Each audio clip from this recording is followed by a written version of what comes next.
দেখতে পাই যে যখন একটা এপিসোড রিলিজ হয় ঠিক তার কয়েক ঘন্টার মধ্যেই অনেক মানুষ একসাথে দেখছে ব্যাচেলার পয়েন্ট। এটা প্রত্যেক চ্যাপ্টার প্রত্যেক এপিসোড যখনই রিলিজ হয় তখনই আমি দেখি, এবং আমার কাছে মনে হয় যে ব্যাচেলার পয়েন্টের সাথে দর্শক যেভাবে ইমোশনালি কানেক্টেড, এটার প্রধান কারণ হচ্ছে আমরা যারা ব্যাচেলার পয়েন্ট বানাই আমরা নিজেরা ব্যাচেলার পয়েন্টের সাথে ইমোশনালি কানেক্টেড এভরিওয়ান।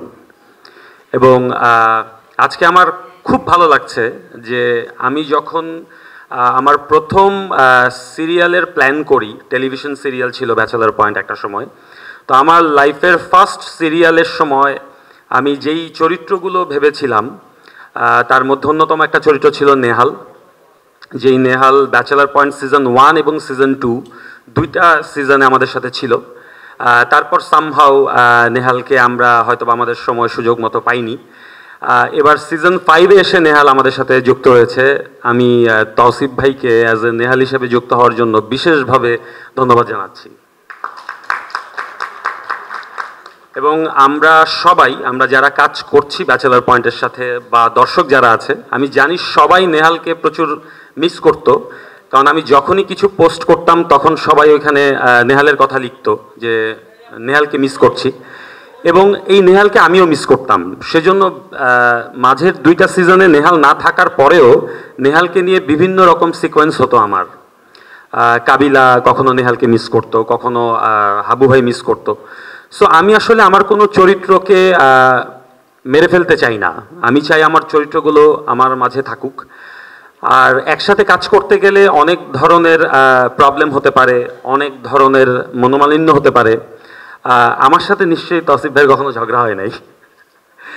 সো তারপরেও কোনো প্রফেশনাল কারণে হয়তো আমাদের কাজ করা হয়ে ওঠেনি মাঝে বেশ কিছু সময়, বাট সিজন 5 দিয়ে আমাদের যাত্রা আবার শুরু হলো।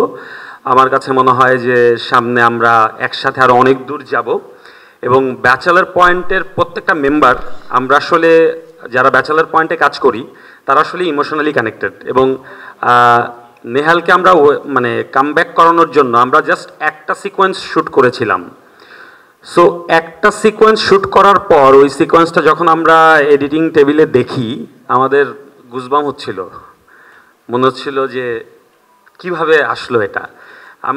আমার স্পেশালি এডিটিং টেবিলে হঠাৎ করে নেহালকে দেখে আমি খুবই ইমোশনাল হয়ে যাই। সো আমার কাছে মনে হয় যে যারা নেহালকে মিস করেছে এতদিন, দুইটা সিজন অলমোস্ট প্রায় 4 বছর, তারাও ইমোশনাল হয়ে যাবে নেহালের কামব্যাক দেখলে।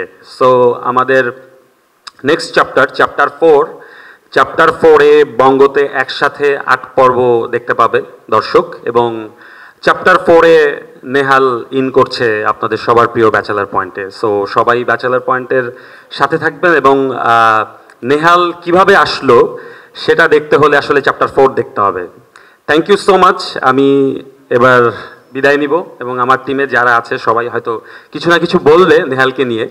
আমি আরেকটা জিনিস শেয়ার করতে চাই, এটা হচ্ছে আমরা যখন সিজন 1-2 শ্যুট করতাম তখন আমরা সবাই অনেক ছোট ছিলাম, অনেক আনম্যারিড ছিল, এবং আমরা শুটিংয়ের সময় অনেক মজা করতাম, অনেক ফান করে কাজ করতাম।